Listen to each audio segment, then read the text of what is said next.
ओम शिवाय नमः। सुनिए आगे की कथा।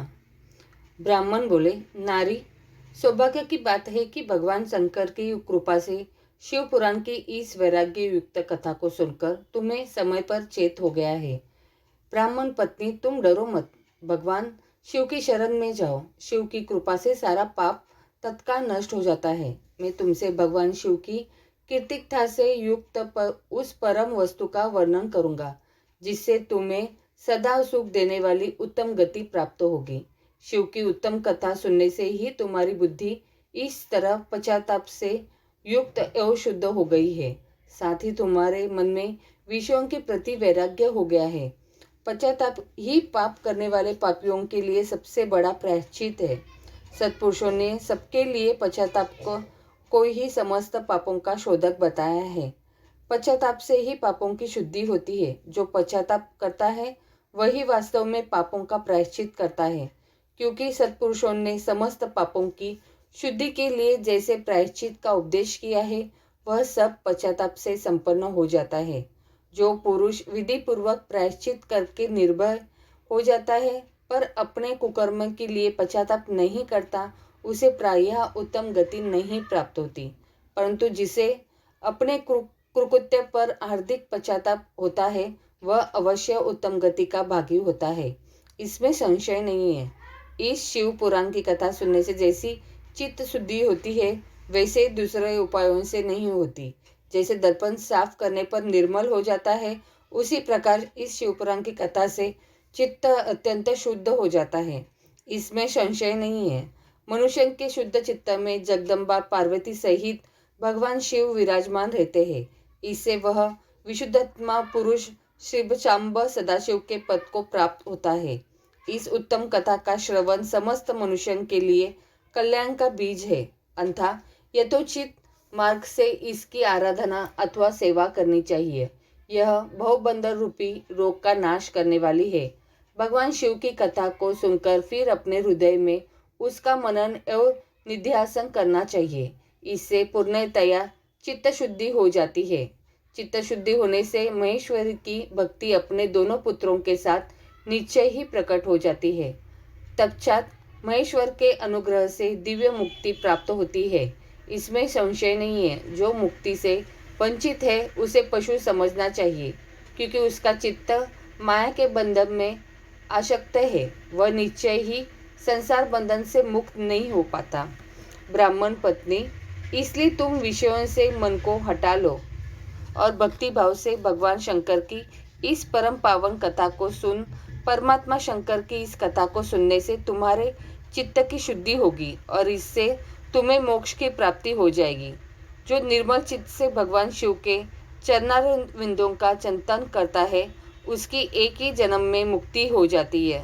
यह मैं तुमसे सत्य सत्य कहता हूँ। सुजी कहते हैं, शौनक, इतना कहकर वे श्रेष्ठ शिव भक्त ब्राह्मण चुप हो गए। उनका हृदय करुणा से आर्द्र हो गया। वे शुद्ध चित्त महात्मा भगवान शिव के ध्यान में मग्न हो गए।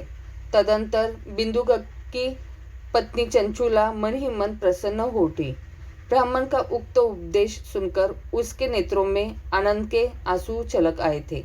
वह ब्राह्मण पत्नी चंचुला हर्ष भरे हृदय से उन श्रेष्ठ ब्राह्मण के दोनों चरणों में गिर पड़ी और हाथ जोड़कर बोली, मैं कृतार्थ हो गई। तत्पश्चात उठकर वैराग्य युक्त उत्तम बुद्धि वाली वह स्त्री जो अपने पापों के कारण आतंकित थी, उन महान शिव भक्त ब्राह्मण से हाथ जोड़कर गदगद वाणी में बोली। चंचुला ने कहा, ब्राह्मण, शिव भक्तों में श्रेष्ठ स्वामीन, आप धन्य हैं, परमार्थदर्शी है और सदा परोपकार में लगे रहते हैं, इसलिए श्रेष्ठ साधु पुरुषों में प्रशंसा के योग्य है। साधु में नरक के समुद्र में गिर रही हूँ, आप मेरा उद्धार कीजिए, उद्धार कीजिए। पौराणिक अर्थत्व से संपन्न जिस सुंदर शिव पुराण की कथा को सुनकर मेरे मन में संपूर्ण विषयों से वैराग्य उत्पन्न हो गया है, उसी इस शिव पुराण को सुनने के लिए इस समय मेरे मन में बड़ी श्रद्धा हो रही है। सुजी कहते हैं, ऐसा कहकर हाथ जोड़ उनका अनुग्रह पाकर चंचुला उस शिव पुराण की कथा को सुनने की इच्छा मन में लिए उन ब्राह्मण देवता की सेवा में तत्पर हो वहाँ रहने लगी। तदंतर शिव भक्तों में श्रेष्ठ और शुद्ध बुद्धि वाले उन ब्राह्मण देव ने उसी स्थान पर उस स्त्री को शिव पुराण की उत्तम कथा सुनाई। इस प्रकार उस गोकर्ण नामक महाक्षेत्र में उन्हीं श्रेष्ठ ब्राह्मण से उसने शिव पुराण की वह परम उत्तम कथा सुनाई, जो भक्ति, ज्ञान और वैराग्य को बढ़ाने वाली तथा मुक्ति देने वाली है।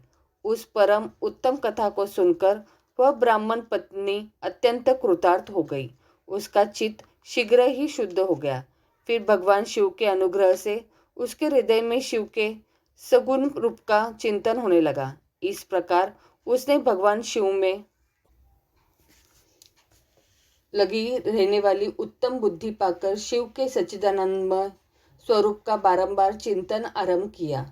तत्पश्चात समय के पूरे होने पर भक्ति, ज्ञान और वैराग्य से युक्त हुई चंचुला ने अपने शरीर को बिना किसी कष्ट के त्याग दिया। इतने में ही त्रिपुर शत्रु भगवान शिव का भेजा हुआ एक दिव्य विमान दूत गति से वहां पहुंचा, जो उनके अपने गणों से संयुक्त और भांति भांति के शोभा साधनों से संपन्न था।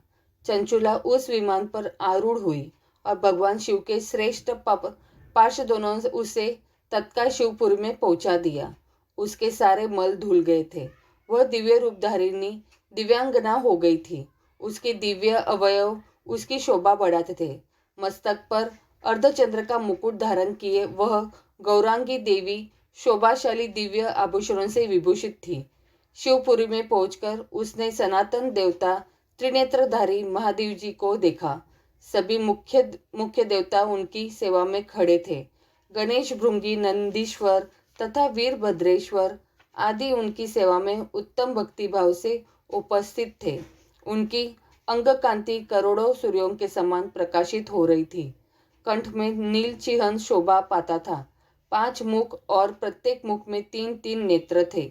मस्तक पर अर्धचंद्राकार मुकुट शोभा देता था।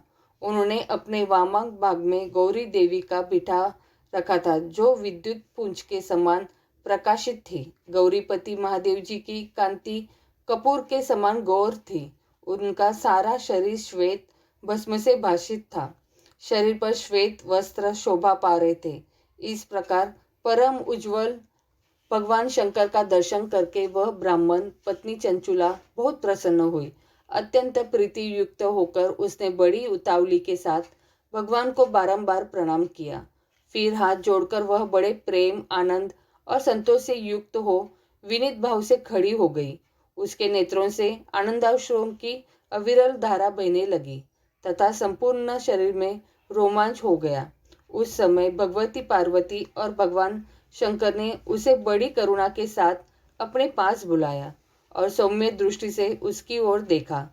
पार्वती जी ने तो दिव्य रूपधारिणी बिंदु गप्रिया चंचुला को प्रेम पूर्वक अपनी सखी बना लिया। वह उस परमानंदन ज्योति स्वरूप सनातन धाम में अविचल निवास पाकर दिव्य शोक से संपन्न हो अक्षय सुख का अनुभव करने लगी।